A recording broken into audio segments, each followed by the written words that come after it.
again. We'll get right to it.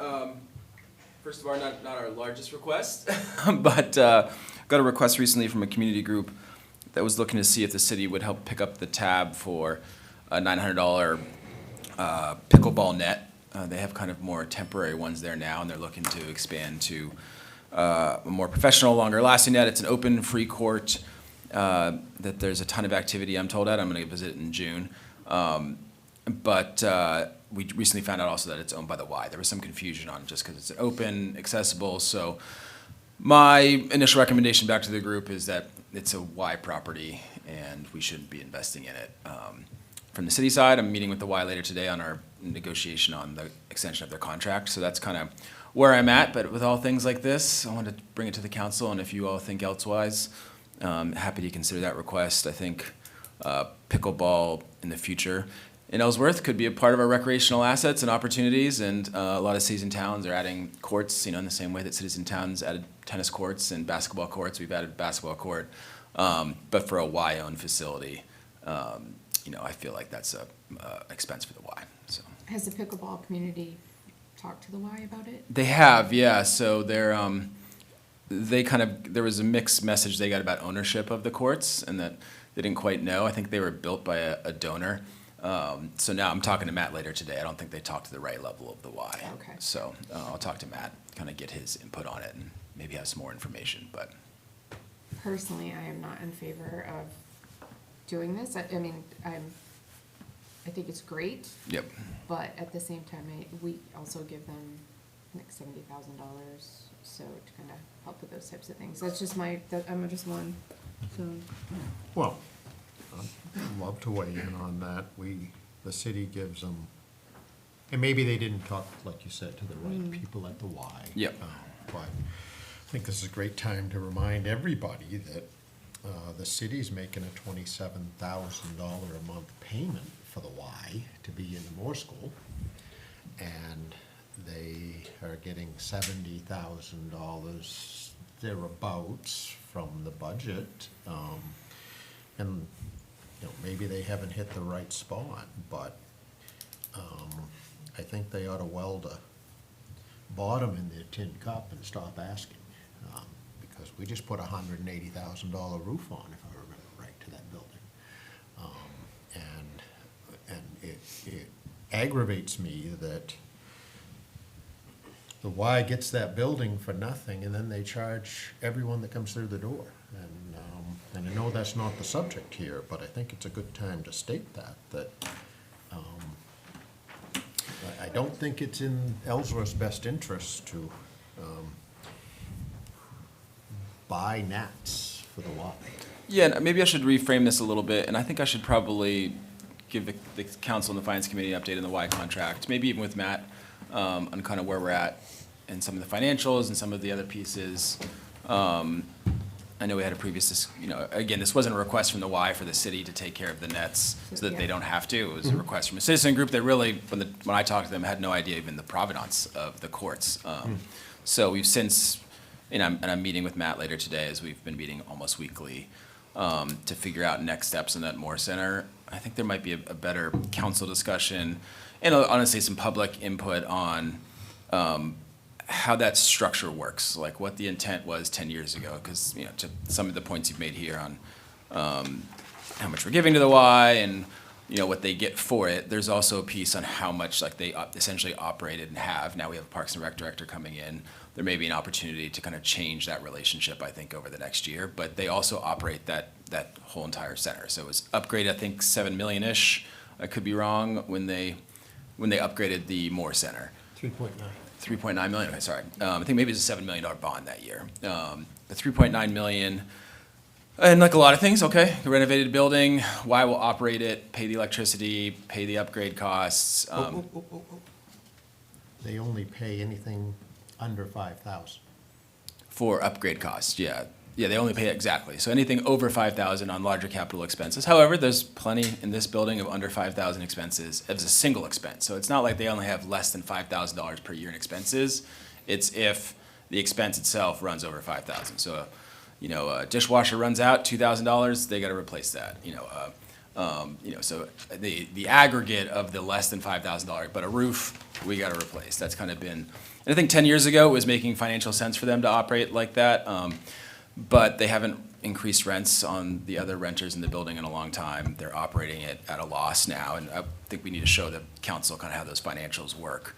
Now they get the building for $1 as well.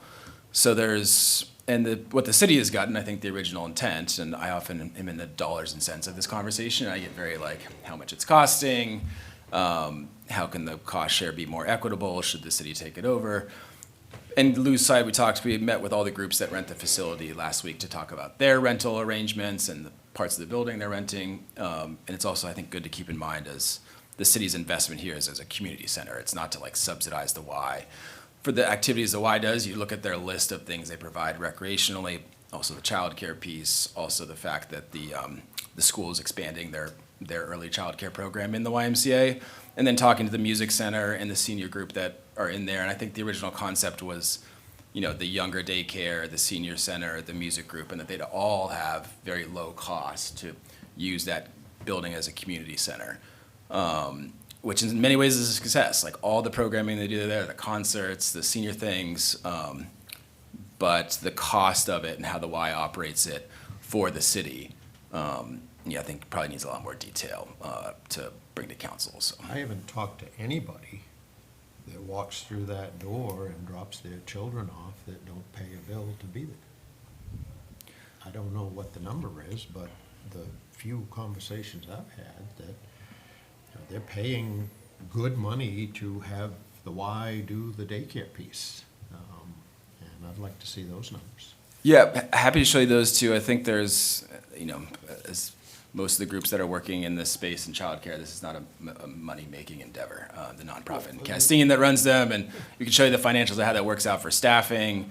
Also the pre-K aspect, which when the schools are taking more and more of this over, it's actually the most expensive piece to lose for the daycare centers, not just for the YMCA, but others. And they have those financials too to show you how much more it's costing. And they give subsidized rates for their kids. So they could, to make it, themselves more profitable, they could eliminate taking state subsidies for kids. They could raise their rates so that they could pay enough staff to kind of be where they're at in the building. I'm not saying that there's profit or loss. I'm just saying that the city's subsidizing that, and it's not free for the citizens. Everyone that drops their child off has a cost to go with it. I'm not saying it's profitable, it's reasonable, it's unreasonable. I'm not saying any of that. I just am saying that everyone that goes through that door has an additional cost over and above what the city is subsidizing. That's my point. I don't know if it's profitable, not profitable, I don't care. But there's more costs to that than meets the eye. I'd also say it's not just the YMCA that we're subsidizing. We're subsidizing the Music Institute. We're subsidizing the senior programs that are there that are essentially using that facility at much reduced. They haven't had the rents changed in some time. So it's. But they're paying $22,000 a year. Yeah, but there's, Aging, what is it? Friends in Action. Yeah, we just talked to them for a while. They'd be in real tough shape if we had to raise their rents. So 10 years ago, when the Y was operating this as is, but they've borne all of the inflation costs over those years that could have been distributed either back to the city or others. And I think at a time that made a lot of sense for them on where they were at to get the building for essentially free, to carry those other costs. Over time, I think that has changed a bit, and we probably need to talk more as a council about it, just so you can have those detailed financials. And that's fine. I just want it to be on record that the city's giving a lot already. I'm not saying we can't give more. I'm not saying we got to give less, but the city is giving a lot already. Yeah, and I think when we get the new Parks and Rec director, one of the things I'd like them to really look into is to change, or to consider changing it in the cost of the city operating that building, bearing all of the costs, and having the YMCA give us a rate in the same way that the Music Institute and the senior center essentially would be paying the city to use that space. It is a city-owned space. And then the city would provide janitorial services, the city would do the electricity, the city would cover all capital costs and charge the Y, and the other groups a specific rate. So we can kind of get out of this, we're giving the Y this to operate this, and how much is the public value to this, just make a system of like, hey, we're gonna operate the building, we'll take all the costs, it's a city-owned building, and the YMCA and the Music Institute, and the senior center and other groups, will have to pay for use of the building, and we'll decide as a council on how much we see as fair to charge them, and, you know, and start bearing those costs as a city, I think is something worthy of consideration. So until you have that two kind of parts of the equation, I don't think it's gonna be very difficult to judge the value of the Y operating the building for us versus, you know, they're just getting a free ride over there.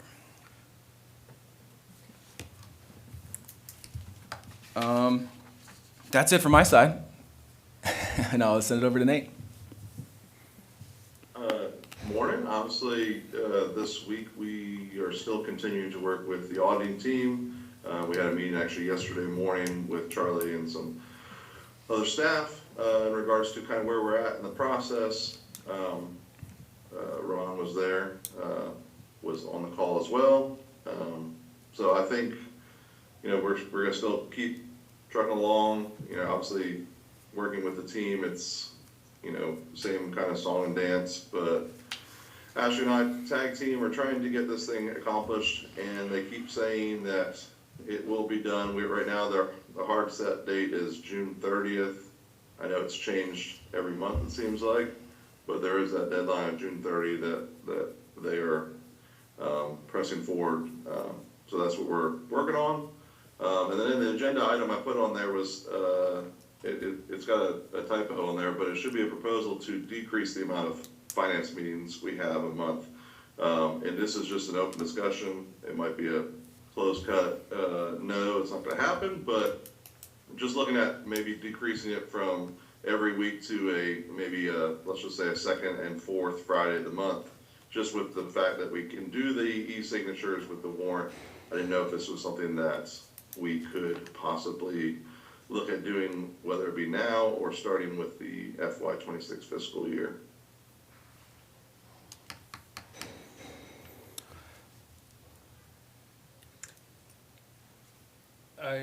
Sure, I think, you know, the point of the meetings is primarily to, check in on, I think we wanna keep having that big Finance Friday, update monthly. And I think that's important, but I think if it's just a matter of signing the warrant, I think there's some weeks where we come in here, we sign the warrant, and we kind of make things to talk about when we might not necessarily need to. And I believe, you know, there's been discussions, and we'll have the strategic meetings coming up, but maybe kind of goes into a broader approach to our entire committee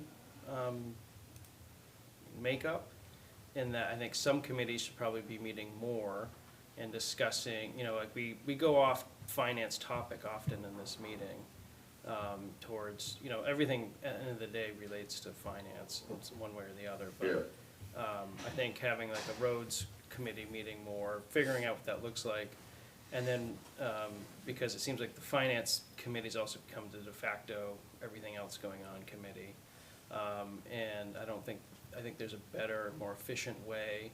And also that would include more counselors, you know, this committee is kind of, in some ways, it's, you know, it's the most active, involved committee, and I think having other counselors involved in addressing other issues would be a more fair and probably better way of operating.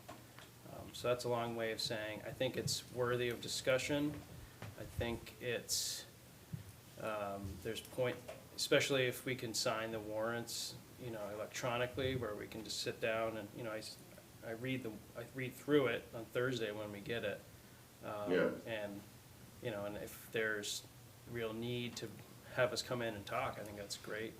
But I could see that, again, I think it's, by itself, looking at it in a vacuum, is not the best way to do it. I think we want to look at it as how are other committees operating, and can we come up with a more efficient and ultimately more effective committee system. Are you looking for the ordinance change on that, Tammy? If it's It's in the charter that we have to have weekly meetings? You know, or yeah, that's what I'm digging through. I was paying attention. Yeah, no, they, I can always tell when Tammy's in charter mode. Yeah, I can't remember offhand. I think let's get that, that information. There's also another piece on just how other organizations do like the warrant signings. The big thing is the 3 signatures. You could do that electronically. I know other towns have the mayor, and like designated city councilors to be part of that process. Obviously, having it available, we could, that would require changes to the meeting structure. But to me, more broadly, I think, yeah, it's just getting a little bit more categorized. And like, we had a really interesting meeting with Maine DOT and the consultant on the Village Partnership Initiative yesterday. Potential, I think, 30 million investment with a, 3 million city match, I think. It could be those numbers. I think it's a 10% match. It might be a lower investment. But, what could we do with that kind of once in a generation investment from state and federal dollars for upgrading it's in the downtown and Water Streets. That's the 1 to 10 match. We just kind of walk them around and here's, some of the infrastructure upgrades that they can start seeing. I'd really love to start dialing in the council into that process. And, we're in very early planning stages, the infrastructure on roads, these other pieces, and how can we kind of categorize infrastructure, rules and governance, individual councilors sort of leading the charge on the agenda and maintenance of those important parts of the business and the way other cities and towns are operating. I feel like we've, in some ways, outgrown the, ad hoc committees here, there, as a city, and there might be some structural changes. So we can get kind of more to what we had last night, which was like a more robust policy debate on different, so that it's less of the staff coming into, and maybe even a stamp of approval on anything that comes to the council for, by the committees. I oftentimes find that we're trying to read the tea leaves of what the council wants in a specific priority or policy. And it's not until there's like a yes or no at a council meeting that we get that robust input. So I would definitely want to consider this as part of broader changes too. Yeah, and I think my point, I think if anything, what we're discussing will ultimately be more committee meetings, but more targeted. So maintaining the ability, the public coming to these meetings, noticing, so the public, so then we create a new system where we go, oh, okay, finance is Tuesdays or second and fourth Friday of the month, and then these other committees are meeting consistently, so the public knows, and we can even have agendas posted so people know what we're talking about.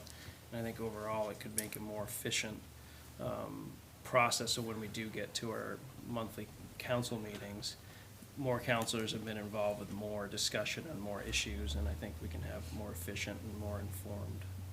And that's kind of how I see it, Patrick, just the way you said it, is just more of, like you said, involvement in other committees and not everything kind of coming to the Friday finance meeting that may, like you said, everything at the end of the day is finance related, but is it important enough to discuss at a finance committee meeting? And you might get less Nate and more Mike, as many of you may or may not want that. Or more, All right, let's change the idea. I don't know about that. Back to a weekly. Yeah, we're back to weekly. And Tammy, I think it's in the rules and or the organizational meeting. That's what I was gonna say, it's not in the charter, but I knew that the council somehow. Right, so So we'd have to change that. you could do a change that way. It'd say finance meetings twice a month and infrastructure, and it could be a part of a broader thing, but even the smaller change, just twice a month, would need probably that rules change to gather as a committee and agree to change your own rules, or it could wait until the next council meeting for discussion. There'll be 3 potentially new councilors on how that council would like to organize itself. I think we didn't spend quite enough time on that piece probably last fall. I think we need to have less committees and 2 meetings a month with a full council. And if you're gonna meet here, if you're proposing a finance meeting every other week, make the council meetings the first and third Monday of every month, include the warrant in it, and meet twice a month on Mondays when you have a full council and less committees and a full council. I've been after that since I've been here. I love the fact that nobody wants it, because I can go to Florida more often. But I think that it would be a lot smoother operation if you're talking meeting twice a month. That gets back to having 2 council meetings once a month, and having less committees and more full council, and making that effective. If you can have a finance meeting twice a month, and it has to change anyway, the second item on this, it's got to change one way or another what day it is. Again, I think that it should be full council, first Monday, third Monday of every month. When you have a conflict, you cancel that one, like Patriots Day or whatever you cancel. But get orientated to that and have more full council meetings and less committee meetings. What I liked about last night too was the planning board and the council like interaction. I thought that was interesting. You know, I could see more joint things on recreation and other pieces, and you know, to be able to get some of the bigger policy things ironed out between our relevant committees and the council. But I don't, what do you think, Nancy? I appreciate the direction that Patrick was going with this. It's something that we've been talking about informally for a while. I think, to Steve's point, one of the barriers of council meetings is the rigidity of how they have to be run. And I think committee meetings that were focused on specific areas of policy that could be run more as workshops. And then, you know, what's challenging, and I think the reason the council meetings are so long sometimes is it's the first time we've been able to have a conversation about a policy decision that's coming. And I think the idea of threading the needle on how to have these workshops where we can have conversations, but not have it devolve into silos. Like if you're, you know, the Village Partnership Initiative is exciting. It's both infrastructure and economic development.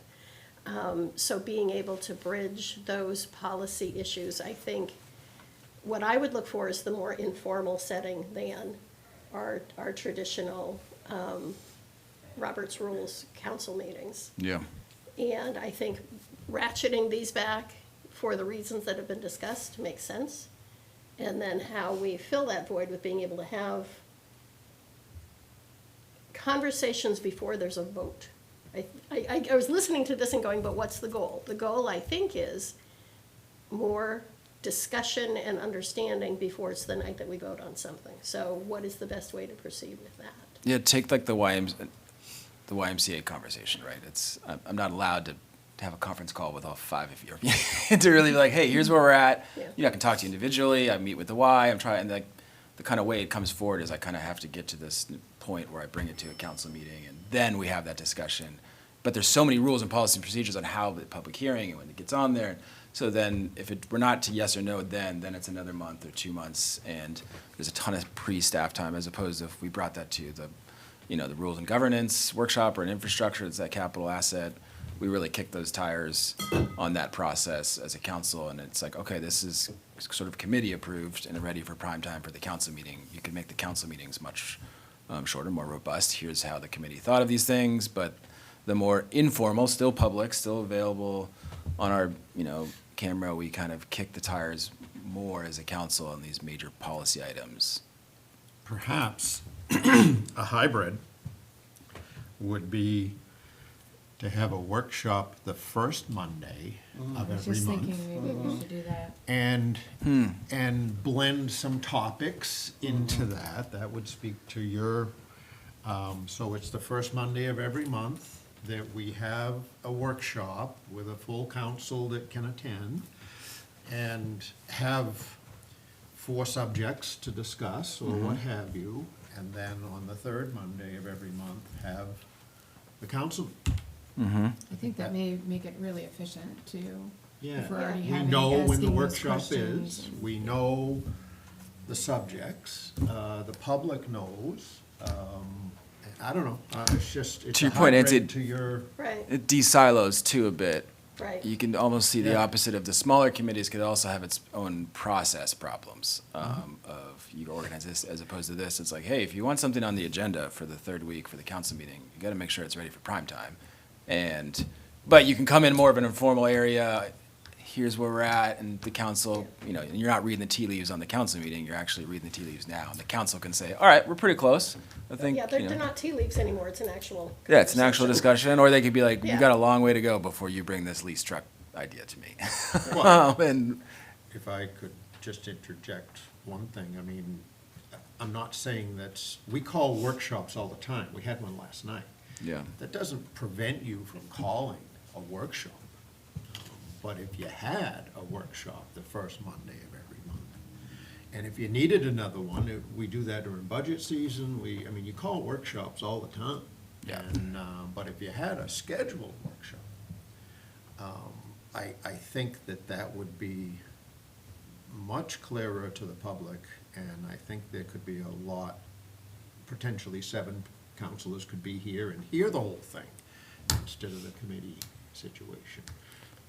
Or adding both together, but I think a full council meeting twice a month. One is a workshop, one is, I'd prefer 2 council meetings, but a hybrid, to your point, would Right. be a scheduled workshop, and a scheduled meeting. well, like take rec cannabis, we probably would have been 3 months faster in some of the conversation we had last night. We could have had that conversation in January or February. It was pretty quick, it was informative, and that would be great for, hey, we're in this planning stage, bring that to the Monday workshop. Let's see where we're at, let's see where the council's at. They might say, hey, here's a long laundry list of things we want to see before you get there, and that could take 6-8 months, and then you know when to bring it back. Or you could be, hey, this is a big priority for the council, you're pretty close, and let's move it, maybe this month's meeting, maybe next month's meeting. I think it would also just help as an information for the council on how far along we are on these projects. I'm liking the way this is going with a workshop and a council meeting, and I guess Charlie, I want to ask you about, how does that tie in with bringing in individual counselors? If there are people particularly interested in the why, I'm clearly very interested in the project here for the downtown, that we could still have those smaller opportunities, and then Yeah. that's kind of the lead person who brings something to a workshop. And my other point, my other thought is that the workshop still needs to have a structured agenda, that we shouldn't we shouldn't put the expectation out there for ourselves or staff or the public that this is a free-for-all, bring your concerns, but that like, here are the 1, 2, or 3 things that we will flesh out and explore more. Yeah, what I love about that, Nancy, is, I was actually reading going to give a leadership book that I love to Twyla, and I was reading some things, and it talked about leadership failure is often the inability to give the work back. Every human only has as many hours in its day, and there's, and how do you take ownership? How do you kind of mobilize the system to attack these things? So I think, not that the process, but you could have certain counselors that are in charge of it. So, all right, Mike has a new roads project, he's doing this thing, he wants that to come to a workshop. It's really up to one of the counselors who said, yep, okay, what's the materials? I'm gonna put it on the agenda. I'm essentially sponsoring, you have ownership of Right. that piece. I think it's ready. And then there's maybe a superstructure with the mayor where they are sort of taking the things from the council themselves. Like, hey, this is what I have from staff this week. I don't know. It's a curious concept. I like that idea. It wouldn't be as formal of having to have a zillion committee meetings. It's more of, I think, in some ways, what the council structure is already structured like this. There's like a committee reports section that, we really don't utilize that much, right? There might be a couple of counselors that says, hey, I was on a committee meeting and here's Right. some things. It's less of like that would be as part of the, almost taken to the workshop level. What's the committee reports for infrastructure for this? Hey, this is something the harbor is thinking about. Hey, this is something that we're got a VPI, and this is rules and governance for changes to the ordinance that we're thinking about. And it kind of just creates a little bit more natural connectivity between staff, council priorities, and progress. And I don't think we're gonna suffer from not being able to come up with things to talk about, but also when Patrick said sometimes we just fill the void because we're here, and just being really cautious about what is the description of when a policy discussion is to the point where it's worthy of a workshop with all of us. Sometimes is it just I guess, again, it's setting the expectations. Do we bring something when it's, hey, I was thinking about this thing? Or is it, this is starting to come together, I'd like your feedback. Which of those is appropriate? It may be both are, you just need to be really clear about where the item is when it's put on the agenda. And I also feel like it could eliminate waste and productivity, in that when you're presenting these items in a workshop level, you know, and there's a lot of them, you can be a little more clipped with your time knowing this isn't do or die. Like, I feel Right. like the council meeting, sometimes we go a long time because like you're asking me, like, talked about the 4-day week, to make a really big decision.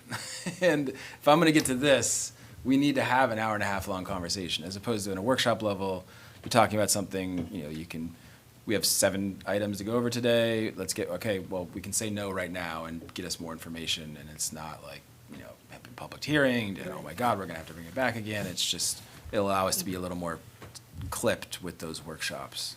Perhaps, and, you know, this is kind of a running wild conversation here, but perhaps you could set a time limit on the subject matter. Yep. And maybe it needs to come back the next workshop meeting, or have a special workshop meeting. We can decide that at that workshop, if it needs its own session, if it doesn't need its own session. And I would ask this question too, is that, and again, this is wild, I'm not saying do this, but I guess the question I would have is, last meeting, there was an executive session that had some surprises to it, and could there be an executive session at the end of a workshop? As long as it's noticed properly. So that somebody wasn't surprised before they vote in 2 weeks. Yeah, and anything that has to be confidential for. Right. Because there's very specific executive session. Right, but type- my point is that that would have avoided some surprises before the vote. It's a good point, too. Yeah, that one was a really, I Yeah. always want to take specifically, but that was, you know, it's one of those things that's by law. I can't Right, talk I to get any of it. the counselors. I get Steve it. and I are the only people that can know about these things because we're in sort of a negotiation zone, and then all of a sudden it's like, hey, But we could have avoided that before the vote, right. if we had that publicized, so that there could be, I think it would shorten our meetings, and it would be less, in that particular case, surprising to the council. And I know we're, like you said, we're far afield. Thank you for putting this on here, Nate. I think it Yeah. touched upon something that, in some ways, this is a decrease to the Finance Committee proposal, but it's an increase to public transparency, meetings on all subjects, and kind of just, you know, I think it would be a public benefit. It'd be easier to. In the workshop, you could sign the warrants those 2 weeks, the council meeting and the. We need more of a clip for paying bills. That's the interesting thing about We city. need it signed every Well, week. I'm not saying we couldn't, I'm just saying that, you know, that could be part of the Well, workshop. and I think I'm really liking this, and it makes a lot of sense. And also that, having that workshop scheduled monthly, if we need to, and we need to have a emergency meeting, or like, we need to get a vote on one thing, you know, rather than, so then we can have, you know, all right, we'll put it at the beginning of the workshop, you know, we'll vote on it, we'll get into the workshop. If we need to have an executive session on something, we can throw that in there too, so it's kind of keeping that flexibility. And then if you think about it, let's say, and I like the idea of limiting the amount of time so we can make sure we get through everything. Let's say that we try to have the workshops only be 2 hours, you know, 6 to 8, or whatever. I'm just throwing that out there. If you think about it, if we took 2 finance committees out, that's 2 hours, so it's really the same amount of time where we're having, but now we're expanding the council's discussions, we're still having public, you Yeah. know. I think it has something for everybody's interest. And I'm going back to the goal, the purpose. I think we're gonna have better decisions Yeah. as a result of it. And with the workshops, we can limit the time, because it was, we're saying, it's not do or die. Like, this is a discussion on this topic, there's still loose ends. We can't really do that on a council meeting, because if we're voting, it's gonna take the Or time we have it's to gonna take. table it and we've just. And then So the I think it's pr- better process, but we're gonna get better outcomes and better government as a result of it. Yeah, more input, and from, Steve, I think that's why I'm so reticent on the 2 official council meetings, is the amount of paperwork and process to get through, like, as soon as we finish a council meeting, Ebony and I are sending emails to staff with the previous year's agenda for the last council meeting. Your due dates are due by this. It has to be published in the paper twice to do this. So like literally and if we added a second with that level of pre-process for, of course, when an official item, we have to do that. It's the law. It's important. But so doing 2 of those would be an enormous amount of process in the clerk's office to get that. But if there's a workshop that's a little bit more informal, still publicly televised, still very transparent, and we're not making any decisions, I think that could be helpful, especially because other cities and towns do similar things. But I think there might be an interesting, this hybrid approach of a little more formality, as opposed to these ad hoc committees that could be attended by the full You council. still have the committees, I'm not Yeah, you saying still that. have the committees But it just, as necessary. You don't even need to bring that. It's just like, hey, we got some road stuff we want to talk about, so we're going to talk about it as a full council with the members of the road committee, just like the joint session last night with planning board. And there's no actions here. We just want to put everybody's concerns and comments on the table in front of the public, and then staff can go to work on, to your point, Nancy, better decisions once it comes to the table. So how do we proceed with this? We have a strategy session in late June, June 26th. I know that this is cutting far afield, but it seems like this could be helpful. We could wait until the next rules organizing, but it seems like that if we can figure out a better process now, that's probably a better policy focus for us to build capacity then. So maybe we can target that deadline for me to come back. I know, Patrick, we'd have an individual conversation about, or maybe it was public, on Sue Lassard and just some of the, she's worked in so many cities and towns, and it's one of the original things that came up with this. And I was talking about our systems, and she's like, why don't you have these super committees? And this is how she's done it, and that seemed to make a lot of sense. This idea, there's maybe other cities and towns, so I can come back with a little more research for that strategy session. Maybe that's a key component of that strategy session is organizational pieces. Maybe we could even bring Sue for a workshop. Or I think that's what Patrick was like, I'd love to hear more from Sue directly on what she's seen in other cities and towns, what's effective, what's not. There could be another city manager that has a different sort of structure that I could look at, that we could zoom in to talk to our council about what they like and don't like about their structure. also, I think we ought to, there's 4 of us here. I think we ought to share this idea immediately with the other 3. Yep. Immediately to see what that looks like, and I don't know if we could have a discussion in the June agenda for that. Yeah, we got time? Yeah. I'll also let the public kind of know and weigh in Yeah. if they have any concerns. And maybe if you have the discussion in June, and if it looks favorable, you could put it on the July agenda, Or we could even start, yeah. or put it on the June. For a- You Because can just- apparently June just- is next week. I don't know how that happened. I'm thinking June, do we have to I'm wait that talking long? It's like the a week, original, yeah. the 3rd week in June. Yeah. Yeah. I mean, I think there's 2 things here. We could just schedule workshops every, or on this subject without a rules change. If we're going to limit the finance committee meetings to 2, that probably is a official rules change, maybe targeting the July meeting that packages all these together. Let me noodle on that. I think you're great point, Steve. I'll email the rest of the council. Hey, we had this discussion. The video will be available shortly. It was interesting on the YMCA. It was interesting on some strategic aspects. Here's some of the general ideas on going to a workshop council twice a month, maybe with a limit to the finance meetings, and some initial structural ideas, but we'll come back in June to talk further. And you could still have your committee meetings that, you could blend some of your super committee thing if you want to, but I think it has something for everybody. We could also just pin time in this finance committee meeting, to start talking about this more on, and I love the time limit. Nate and Jason and I have been talking, they know how to, they operate our street signs and our street lights, so we had that one that was here. I was thinking, if we replace some of the street lights, can we get those red, yellow, green lights in this? And then Oh, yeah. we could put a time limit on all the Corner agenda. here. I think They're huge. they are. Just not when there's a Okay. decision to be made. Yeah. I think limiting conversation, yes. Yeah. Yeah, And yeah. I think the last thing I just want to reiterate again, with committees, there's the depth of knowledge, but the risk of siloing, and you're not thinking about how your thing impacts the other things. The workshop is where they can come together. So the conversation about having a, more direct conversation about a certain thing and having that come forward, the value of the workshop is you get to hear how, and again, how the Village Partnership Initiative would impact redevelopment of the Union River or something, Yeah. environmental, because it is all Tips. connected.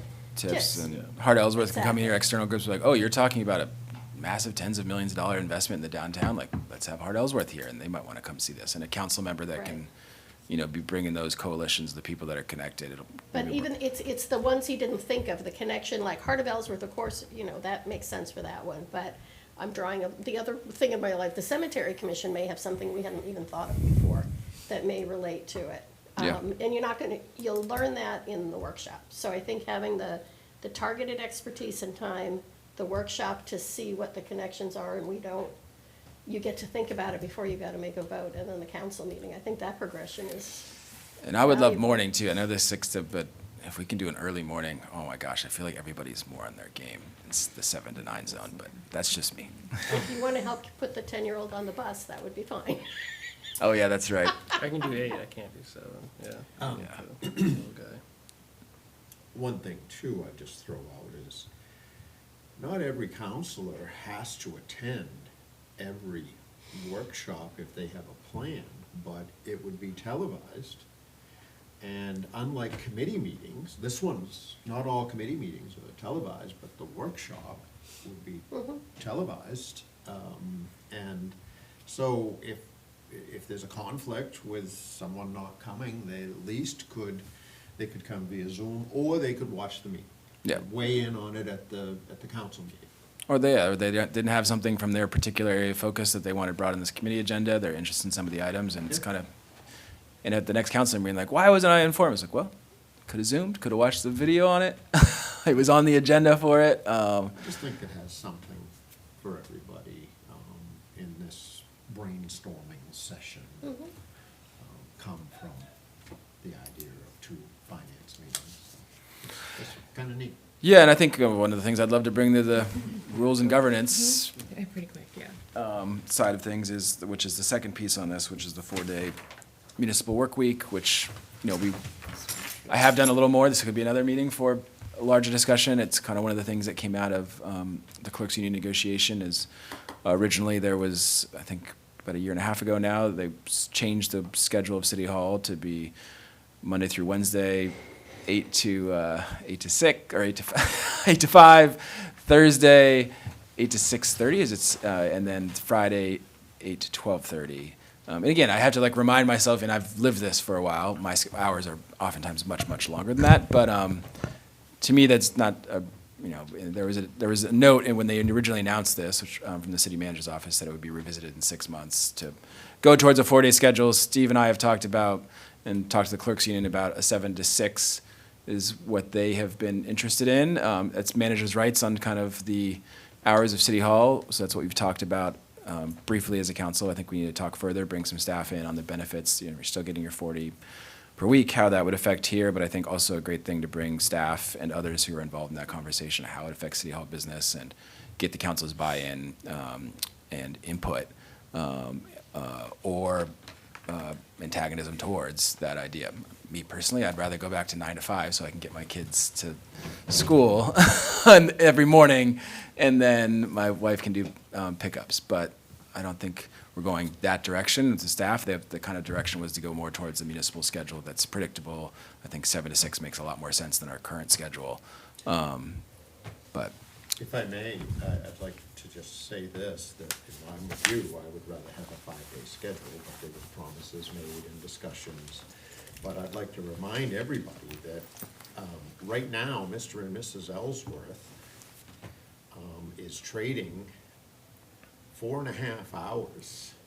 sorry, you might need to be a little close to your mic. Oh, sorry. Yep. Right now, closing at 12:30 on Friday, they're losing a half a day, or 4.5 hours, and they're gaining an hour in the morning and an hour in the afternoon. So they're getting 10 hours of city access, the 7 a.m. to 8, the 5 to 6, and losing 4.5. hours of access. I think that's something that needs to be said, that the 4-day work week, right now is a 4.5-day work week, but they're losing 4.5 hours on Friday for access to City Hall, but they're gaining 10 hours. Just something to think about. Yeah, and I know, Nancy, we discussed now that we can talk about it publicly, you know, we discussed some with Tammy as well, on just, there are certain things like weddings on Fridays. It's a new service we've offered from our clerk's office, so it's not, hasn't been happening a long time, but, you know, is Tuesday through Friday or Monday through Thursday the better 4-day type thing? We had a list of all the other cities and towns that have adjusted their schedule, and Tammy brought up, like, Friday before Memorial Day is a huge boat registration piece. And just in general, I would like Castine to be on a 7 to 6 Monday through Thursday schedule, because then I could, you know, arrive at 7:15 a.m. and get my, you know, my business with the town done and get to work. Like, that would be preferable to me, and knowing that Castine's always open 7 to 6. But that's my opinion.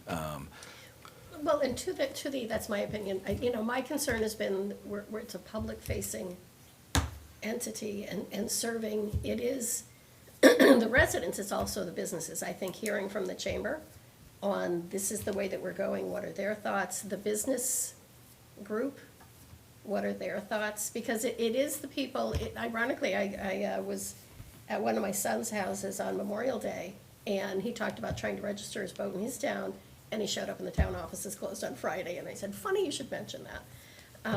So there's that use, but it's also, what about the developers? What about somebody coming in to get a building permit because they're gonna put a deck on over the weekend? You know, there are different, we think about the clerk's office, but it's everybody else in this building and the customers that they serve. So I think a listening session on what works for people in all of those different spaces is gonna be helpful in deciding it, so. We have that problem now, because most people would do that Friday afternoons, and we're closed. Yeah, that's kind of the curious thing for me, is like the half measure doesn't seem to be good for the customers. You know, I think that more predictability and just knowing, so how do we make, like, to me, that's obviously should anchor this whole discussion, is what's best for our customers, knowing where we're at now. Would you prefer this better than like this Right. current system? And also, to your point, Nancy, like, you know, I talked to Code, and that might not work as well for Code for Monday through Thursday, because developers, you know, the summer season, Friday inspections, you know, that's a big Right. day for them. So it doesn't, it's the city hall hours for the clerk's area is kind of what brought this conversation up. And how do we right-size that for still getting the 40 hours for the community, but that this schedule for a customer may be not as optimized as a different schedule. So, and I think, Sounds like a workshop. sounds like a great item for a workshop. On a Monday On the night? Monday, first Monday of the month. On a Monday at 4:30 in the morning to Charlie's preferred schedule. 4:30 to 6:30, nobody's bothering us, there's no staff I here. might not make that one. That's actually my typical schedule at my house, but, great, well, Could we- oh yeah. Do you have any subject to talk about from the public? Sure.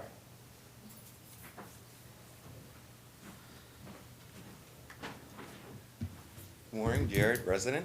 There's been talk in the past few weeks about possibly diving into ordinances and stuff and looking at outdated ones. And I didn't know when we started to do that, if we might be able to look into the city charter a little bit. Because I believe it's section 5.07 referendum for capital expenses, and it's based off of the assessed value of the city and the trigger point to send it to referendum, and it's at it's at 0.5%, but where the city has been increasing the values over the past couple of years, it kind of puts the break point at a higher level, and the citizens aren't going to be able to have their say. I know it was a complete joke during the budgeting process about the counselors' towers, and that was kind of like what got me thinking, was like, what is the catch, like, what is it, you know? So I started digging into the thing, and to be honest with you, the number to send it to a referendum could probably build, like, the towers could have been built and nobody could have said anything. No, I'm not saying, I know it was like a whole joke and this and that. Yeah. And I think when that was put in, the assessed value of the city was a lot lower.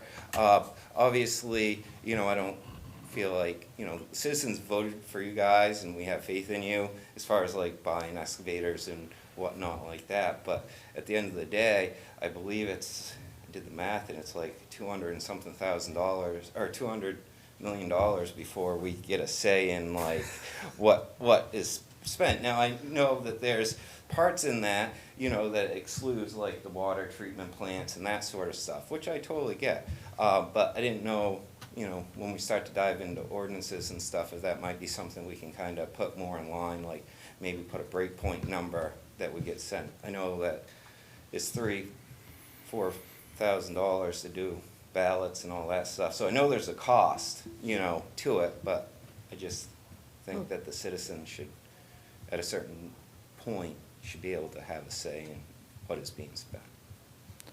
Yeah, that's an interesting point. I'd have to do, you know, because yeah, in some ways it's worked both ways. I was thinking recently about ordinance changes on like the $15,000 cap in the city manager's limit. When was that?